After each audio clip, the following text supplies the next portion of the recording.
يا أهلا وسهلا بيك أيها المدير المميز. مفاجأة، قررت إن أنا النهاردة بدل ما يكون أوديوز يكون فيديو علشان تبقى عيني في عينك وإحنا بنتكلم.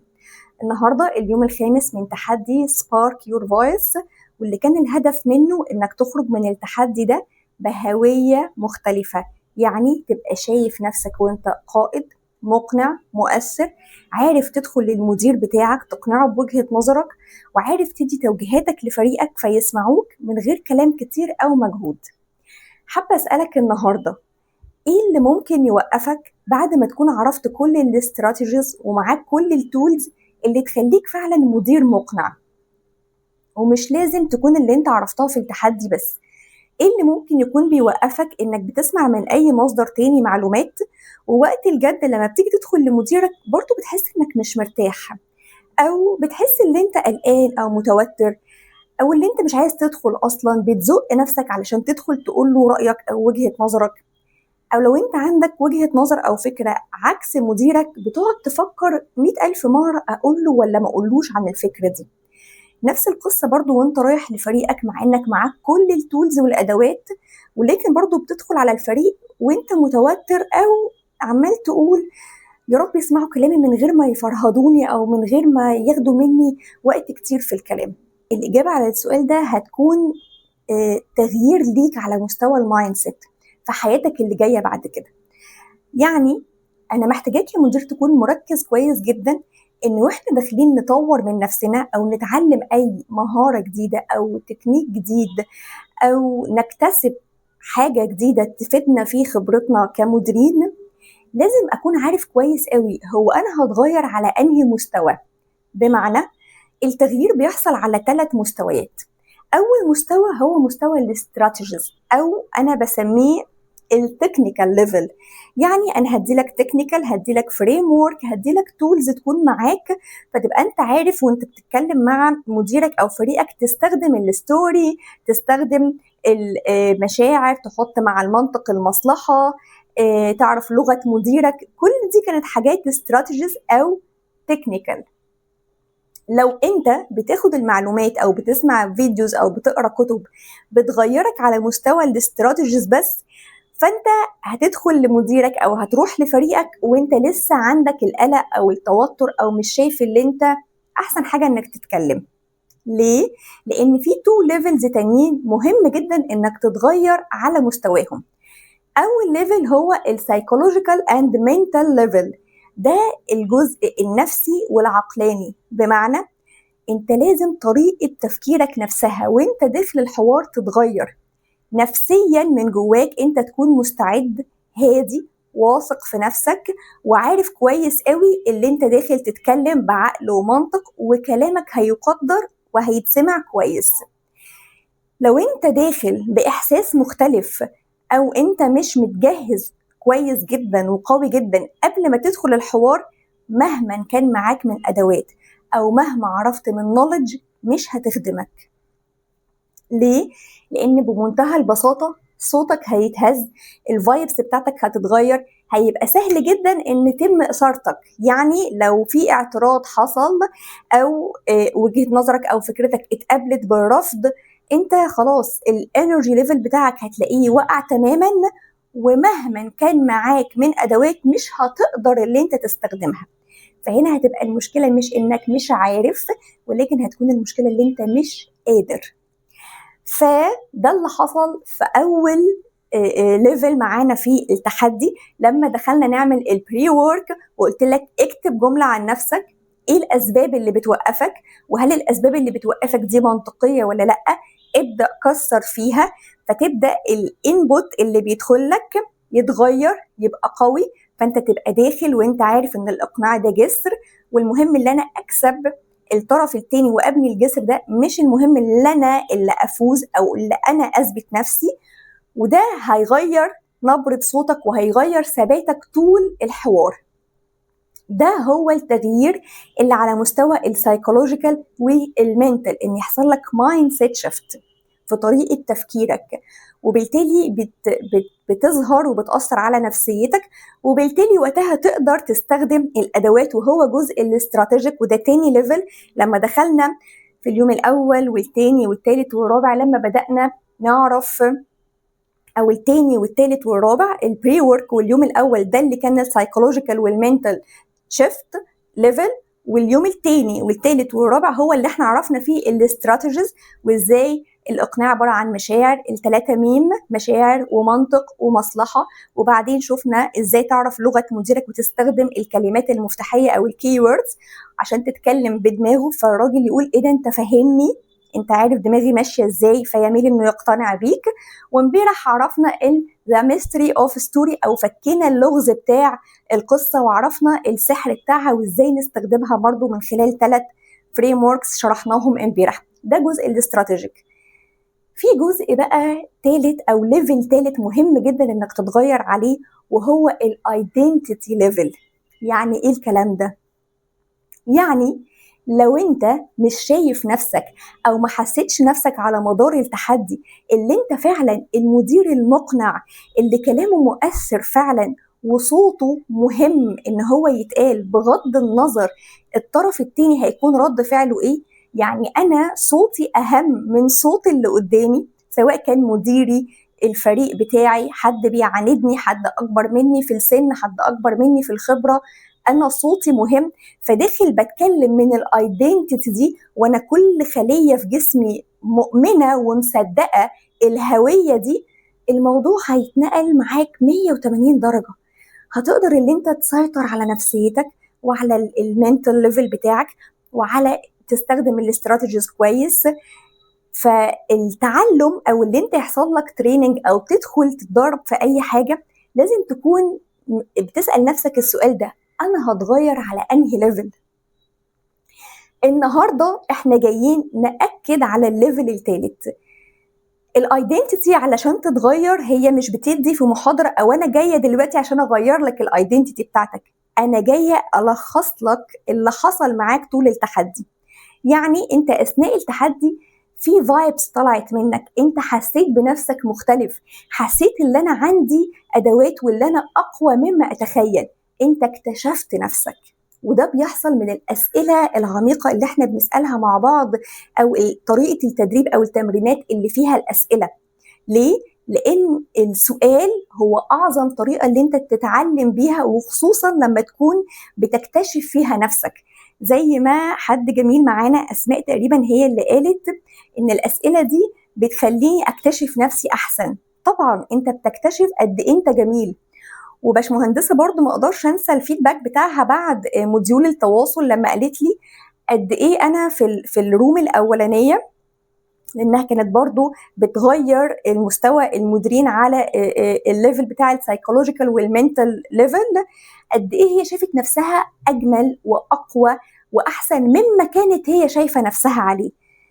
انا هنا واحده واحده ببدا احرك الايدنتيتي الجديده بتاعتك، ونيجي في الاخر بقى بنجمع ده في جمله، وهو ده التطبيق بتاع النهارده. ايه الجمله اللي انت هتقولها لنفسك بعد ما مشيت التحدي وشايف نفسك دلوقتي ايه؟ علشان تغير الايدنتيتي بتاعك لازم تعرف التحدي اللي انت واقف فيه وايه الايدنتيتي اللي انت لازم تتنقل عليها، لانها مراحل. انت طول ما انت عايش فانت بتغير في الهويه بتاعتك.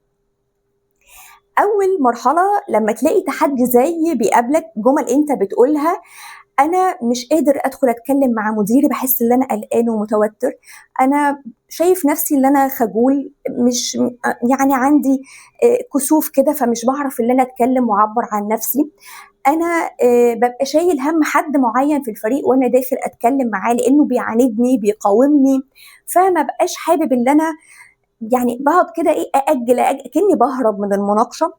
التحديات والجمل اللي انت بتقولها دي كلها ده معناه اللي انت محتاج تتنقل على ايدنتيتي مختلفه، وهي اللي انت قائد مؤثر. يعني كلامك اللي انت بتقوله هو مش مجرد اوامر ولا مجرد طرح للفكره، انت كلامك اللي انت بتقوله بيضيف للحوار وبيغير عقول، مش بيدي اوامر او عايز الناس تتحرك وخلاص، ما يبقاش هو ده هدفك. لما انت تشوف نفسك اللي انت فعلا كلامك مؤثر واللي انت فعلا ليك وجهة نظر واللي انت عندك رسالة وعايز تحققها. فانا لما هدخل اتكلم مع مديري على فكرة، انا مش اللي شاغل بالي ان هو يوافق او ما يوافقش، هيعترض ولا مش هيعترض. انا اللي شاغل بالي اللي انا فعلا عايزة اطور، اللي انا فعلا الفكرة دي اشتغلت عليها وفعلا هتفيد المكان وهتاد فاليو للشغل بتاعنا. انت كده غيرت الايدنتيتي بتاعتك وداخل بفايبس وانرجي وتون مختلفة. بعد ما بتخلص التحدي ده بتقابلك جمل تانية بتعرفك اللي انت دخلت في تحدي تاني ومحتاج تكون في ايدنتيتي مختلفة. وهي جمل زي: انا مهما اشتغل ومهما بعمل مش بلاقي تقدير، انا مهما اعمل مع الفريق بتاعي بتفاجئ برد فعل عكس اللي انا متوقعه، انا بشتغل اكتر حد تقريبا في المكان ومع ذلك انا مش في المكانة اللي انا استحقها. ده معناه يا مدير اللي انت دخلت فيه تحدي تاني ولسه ما عملتش الايدنتي شيفت بتاعتك، وهو تحدي اللي انت تكون اصلا مقدر نفسك. يعني انا مدير ذو قيمة، انا اصلا عندي فاليو عالية جدا، فانا لما باجي اعمل الشغل باعلى كفاءة باعلى وقت باعلى انتاجية، انا بعمله علشان هو ده اللي يليق بيا، مش بعمله علشان اسمع شكرا او علشان الاقي تقدير. وقتها انت هتلاقي فيه ماجيك بيحصل، فيه سحر بيحصل. ليه؟ لان وقتها انت بتبقى في هالة كده وانت بتتكلم، وفايبس هي بتوصل للي قدامك، فبتسمع كلمة شكرا من غير ما تكون مستنيها. فالايدنتيتي اللي محتاج اللي انت تكون عليها ان انا كده كده ذو قيمة، انا كده كده مقدر، انا مش محتاج شكرا من حد، انا مش محتاج ان مديري او فريقي او ايا كان، انا كده كده عارف المكانة بتاعتي كويس قوي وبشتغل منها، بشتغل من خلالها. وبالتالي انت مش هتبقى داخل بفايبس اللي تخليك تتحط في المواقف اللي تقابلك التحدي ده. ودي لعبة كده لازم تكون فاهمها، اللي هو اول ما انت بتقدر تواجه التحدي ده وتقدر تتغلب على فكرة اللي انا بشتغل ومستني تقدير بشكل لا واعي طبعا، لكن انت بتقابله في اللي انا بتقول الكلام ده، انا مش لاقي تقدير، انا محدش بيقول لي شكرا، انا كلامي مش مسموع قوي. فلما تبطل تقول كده وتبقى فعلا مش مستنيه، فانت عديت التحدي ده وهتدخل في التحدي اللي بعده اللي هقولك عليه. فخد بالك يا مدير ان التقدير دي حاجه من جوانا مش بنستناها من بره، ودي ايدنتيتي لازم تعمل لها شيفت لو انت بتقول لنفسك الجمل دي. بعد كده لما تبدا تفتح البيزنس بتاعك ان شاء الله لازم تكون في ايدنتيتي الانتربرينور، اللي انت رائد في مجالك وتقدر اللي انت تليد معاك كل ما هو في المرحله اللي قبلك في المجال بتاعك ده. عمرك مهما عملت بيزنس جديد وما انتش في الايدنتيتي دي ما هتجني ثمار اللي انت متوقعها اللي رواد الاعمال بيجنوها. ليه؟ لان انت لسه مش شفتد للايدنتيتي الجديده. مهما عرفت من استراتيجيز وتعلمت ماركتنج وفاينانس وحسابات وبقيت بتدير الموضوع بشكل مالي كويس وكل الكلام ده، هتيجي حته الايدنتيتي دي ودايما هتبقى تحدي بالنسبه لك. زي ما اتفقنا، اول ما التحدي ده بيتلغى هو بيبطل يظهر لك الالم بتاعها. ليه؟ هو بيظهر لك الم جديد بليفل جديد، لان احنا عايشين نتطور. فانت طول الوقت بتواجه الم، بتواجه تحدي، التحدي ده بيتعبك نفسيا وبيضايقك، فبتقعد تفكر وتسال نفسك احله ازاي، ايه اللي مطلوب مني في المرحله دي اتعلمه، ايه الشفت اللي انا المفروض اعمله علشان التحدي ده خلاص ابقى انا عديت الليفل ده زي جيم وتدخل فيه الليفل اللي بعده والليفل اللي بعده وهكذا. اهم حاجه تكون مستمتع بالرحله. فالنهارده ايه الايدنتيتي اللي المفروض تكون عليها؟ هي دي الجمله اللي محتاجاك تكتبها علشان تآمن فيها وتصدقها وتكون بتتعامل من خلالها. انا مثلا الجمله اللي كتبتها من 4 سنين وعايشه بيها لغايه دلوقتي في اي حوار او مناقشه بدخل فيها، ان انا القائده المقنعه اللي كلامها وصوتها بيضيفوا لاي حوار او اي نقاش بتدخل فيه.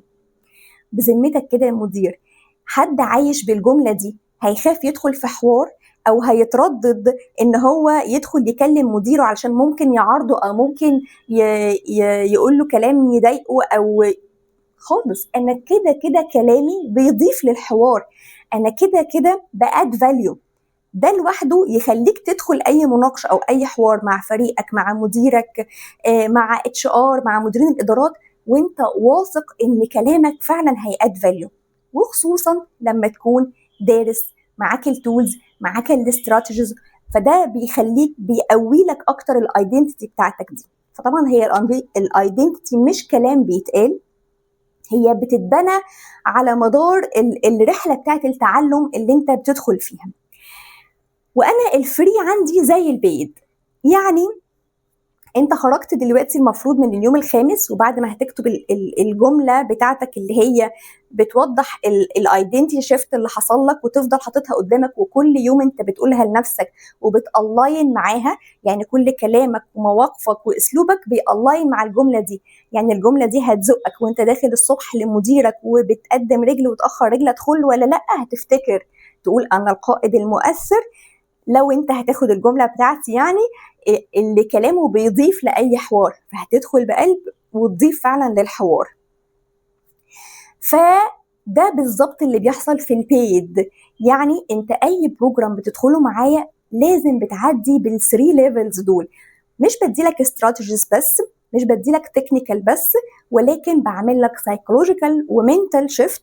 واللي اخدوا معايا، لان في منكم كتير دخل معايا في الاون يور كوميونيكيشن بالانس اللي بنتعلم فيه مهاره التواصل الفعال، لازم بتدخل روم واتنين تظبط لك الاول النفسيه وتواجه مخاوفك اللي جواك وتطلع كل الحاجات اللي بتعطلك، وبعدين بتدخل على الاستراتيجيك والجزء بتاع التكنيكال والفريم وركس والتولز، وبعدين بنطلع من الرحله دي بايدنتيتي مختلفه. نفس القصه برضو من اكتر الفيدباكس اللي جات لي بعد الكورس بتاع اون يور ليدرشيب هاند برنت، اللي انا خرجت من الكورس ده بهويه مختلفه، حسيت ان انا عندي رساله، فبقيت بتعامل من الباب ده وانا اوريدي ماسك كل التولز وكل الاستراتيجيز وكل الفريم وركس اللي تساعدني ان انا اقدم ده. فانا بانفايت يو دلوقتي يا مدير انك تروح معايا في الرحله الاعمق اللي انت اخدته في الاقناع خلال التحدي ده. ده نقطه في البحر اللي احنا ان شاء الله هنطلع فيه رحله بحريه يوم 15/10. وانا ليه بانفايت يو اللي انت تطلع معايا 15/10 مش بعد كده؟ لان انا بطلع الرحله مره واحده بس مع الجروب، يعني ببقى الجايد معاهم في الجروب، بيبقى يوم بيوم ببعت لك الاوديوز بتبدا تسمعها وتبدا تطبق في شتات اعمق واعمق لغايه لما نخلص اخر الرحله، وبعدين بنعمل ورشه عمل على زوم ميتنج عشان نبدا نطبق فيها. بعد كده الرحله بتكون مسجله، تقدر طبعا تدخل فيها، ولكن هي هتبقى كلها ريكوردد، مش بيبقى فيها قوي الفايبس والانرجي بتاعه الجروب اللي كله ماشي مع بعضه. ولكن احب اقول لك ان كده كده انت هتستفيد على قد تطبيقاتك وعلى قد ما انت شايف نفسك تستحق اللي انت تستفيد قد ايه، وعلى قد التزامك، سواء كانت لايف او ريكوردد. انت هتستفيد بالسعه وبالقدر اللي انت سامح اللي انت تستفيد بيه، لان احنا استجاباتنا مختلفه والتزامنا طبعا مختلف، ولكن وجودك مع الجروب ده بيدعمك وبياد انرجي ليك. فايه تفاصيل الرحله دي؟ هنبتدي يوم 15/10. استعد للبري ورك بتاعنا، طبعا اقوى واعمق وتفصيلي اكتر. وبعدين هنبدا نعدي على 4 جزر. اول جزيره هي دي الجزيره اللي احنا بندخل فيها جوه نفسنا، في اسئله عميقه جدا بنبدا ناخدها بشرحها لك وبتبدا تطبقها مع نفسك، وبعدين بنبدا نظبط الانرجي والطاقه بتاعتنا عشان نبقى مستعدين لاستقبال الاستراتيجيز بقى. واستعد اللي انت قبل ما تدخل على الاستراتيجيز في الجزيره الثانيه تبدا تدخل عقل اللي قدامك.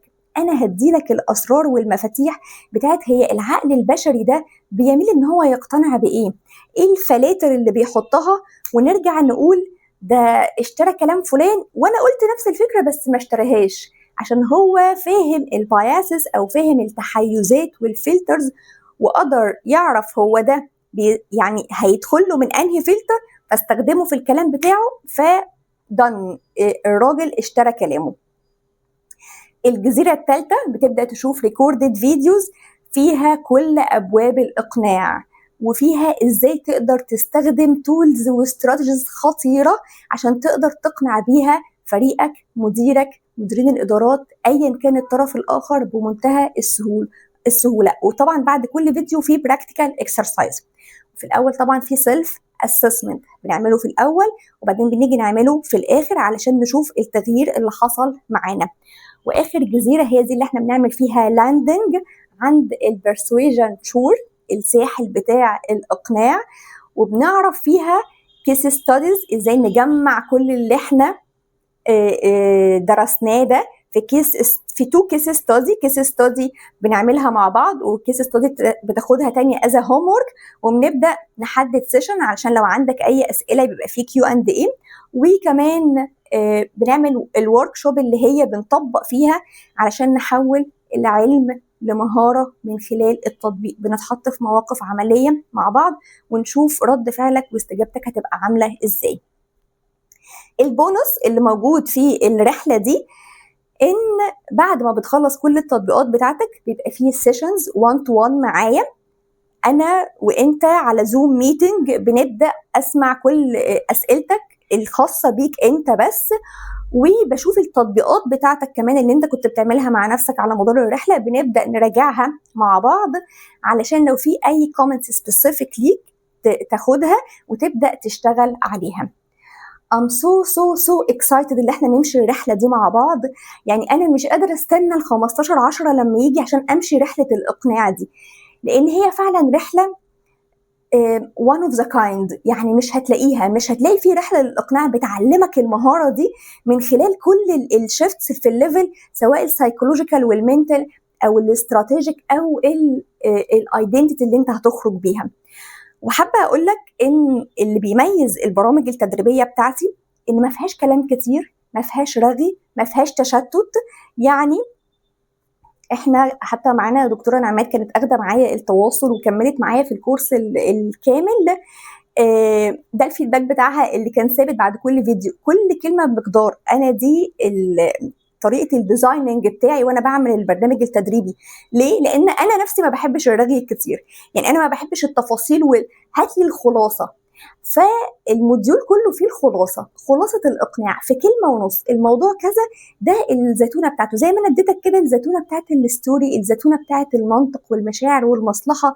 نفس القصه هتمشي في الاقناع، تاخد الخلاصه بتاعت كتب ممكن تقراها، بتاعت كورسات كتير ممكن تقراها يكون او تدخل فيها يكون فيها حشو كتير، وبنمط في الكونتنت. هو مش بالكم، هو بالكيف، اللي انت فعلا تطلع معاك كل التولز والاستراتيجيز بتاعت الاقناع. انا هبعت لك الاوفر النهارده، هبعت لك دلوقتي اللينك بعد ما ابعت لك البراكتيكال اكسرسايز عشان تكتب الجمله ونقفل التحدي بتاعنا. هبعت لك اللينك اللي فيه كل تفاصيل الكورس. حابه اقول لك ان الاوفر اللي موجود على الويب سايت ده لغايه يوم 15 فقط. السابقين يعني الناس اللي ما بتفكرش كتير، اللي بتاخد اكشن على طول، اللي حابه انها تطور نفسها، اللي حابه تختصر ايام وشهور في المحاولات والاحباطات، وان هي بتروح البيت بهدت مش عارفه اكلم مديري، قلقانه متوتره، الفريق ما بيسمعش كلامي، انا بتكلم بس من ورا شاشه او من ورا موبايل، لكن اول ما بيبقى في اي كونتاكت بتهز. كل الكلام ده اللي عامل لك هدك وبيعطلك في مسيرتك وبيخليك ما تظهرش وتنور، اختصرته لك في 10 ايام. فلو انت المدير ده اللي هتاخد القرار وقتي، يبقى انت تستحق الاوفر اللي على الويب سايت دلوقتي لغايه يوم 15. بعد 15 ولغايه 15/10 هيبقى الكوست بتاعه هو الاوريجينال، يعني هتلاقي الاوفر اتشال من على الويب سايت. هبعت لك اللينك، ولو قررت تمشي معانا الرحله دي هسيب لك رقم الواتساب، الفريق هيظبط معاك وتفاصيل الاشتراك وتجوين على طول في الجروب ان شاء الله بتاع البرسويجن. وان شاء الله باذن الله بعد ما تخلص رحله الاقناع في مهارات الذكاء العاطفي، التواصل الفعال، بناء الثقه، وتحليل الشخصيات، وتعرف كمان البيلرز بتاعه التاثير. كل ده في الفول الكورس الكبير اللي فيه ال5 مهارات الأساسية، اللي هو On Your Leadership Handprint. تقدر تخلص البرسويجن وتكمل على الكورس بتاعه وتكتسب بقية المهارات. الكورس ده أو ال5 مهارات دي هتخليك مش محتاج اي حاجه بعد كده تعرفها في القياده. ليه؟ لان الكورس هيبقى ابديتد على طول، وانت هيبقى ليك اكسس اللي انت تشوف اي ابديت بيحصل في الكورس ده، الا لو انا اضفت بروجرام اضافي او حاجه هبقى ابعت لك وقتها الاديشنال كوست. ولكن هم دول الخمس مهارات الاساسيه اللي لو انت اتعلمتهم انت هتكون كده عندك بصمتك القياديه اللي تميزك في اي مكان، ومش هتحتاج ان انت تعرف مهارات تانية، لان اي مهارات تانية هي تحت الخمس مهارات الاساسيه دول اللي هي تقدر تاخدها في ورك شوب او تسمع لها فيديوز او ايا كان دورات تدريبيه بسيطه. وانا ان شاء الله هعمل دورات تدريبيه عن التشتت، عن النيجوشيشن، عن الديليجيشن، الحاجات دي كلها. ولكن المهارات الاساسيه اللي هي لازم تتصف بيها، الخمس مهارات الاساسيه، هي دي اللي موجوده في الكورس. وهو ده اللي انا اكتشفته من واقع خبره 15 سنه في الاداره، اللي احنا مش محتاجين ناخد كورس ليدرشيب، مش محتاجه ان انا اعرف انواع الستايلز بتاعت الليدرز ايه، انا محتاجه ادوات اعرفها واتعلمها واغير الفايبس والانرجي بتاعتي وابقى متزن نفسيا، فاعرف على طول ادخل وابقى فعلا قائد مؤثر بيتسمع له، بيترقى رقم واحد في مجاله طول الوقت. حابه اشكرك اللي انت كنت من المديرين المميزين الاكسترا اورديناري مانجر اللي مشيت معايا الرحله للاخر في التحدي، ومستنياك ان شاء الله في البروجرام بتاع Own Your Persuasion رود ماب عشان تمتلك خريطة الإقناع بتاعك يوم 15/10 إن شاء الله، وتكمل بعد كده كل المهارات القيادية اللي تخليك قائد مؤثر فعلا حقيقي ان شاء الله باذن الله. هسيب لك فرصه بكره كمان يوم الجمعه، عشان انا ما بحبش الضغط، بحب كده نشتغل واحنا مستمتعين ورايقين. فهسيب لك بكره كمان تكون خلصت كل الخمس ايام لو في حاجه ناقصاك. يوم السبت ان شاء الله هبدا ابعت اللقب بتاع الفويس بيلدر برايفت لكل واحد، الفويس بيلدر او الجروس بارتنر ويختار من التو جيف اواي اللي هو عاوزهم. معاك الفرصه لغايه بكره كمان لو حابب لسه تقاد حد. بكره ان شاء الله الساعه 12 بالليل هقفل الجروب وهغير اللينك بتاعه علشان هيكون بيد مش فري، فلو تقدر تقاد من النهارده لبكره اكبر عدد يستفاد فعلا من التحدي ده يلا بينا خليك الجروس بارتنر بتاعي. وهعمل كمان بول كده علشان نشوف، انا حابه ان احنا نعمل سيشن Q&A، فهل تحبوا اللي انتوا تبعتوا الاوديوز يعني او تبعتوا الاسئله بتاعتكم وانا ارد عليها باوديوز، لان اكيد عندكم اسئله ظهرت، فهفتح الاسئله لمده يوم واحد ان شاء الله. بس حابه اعرف الاول هل تحبوا اللي انتوا تبعتوا لي الاسئله وانا ارد عليها الاجابات باوديوز على الجروب، ولا تحبوا نعمل سيشن زوم Q&A ونسال وارد عليكم لايف في زوم ميتنج.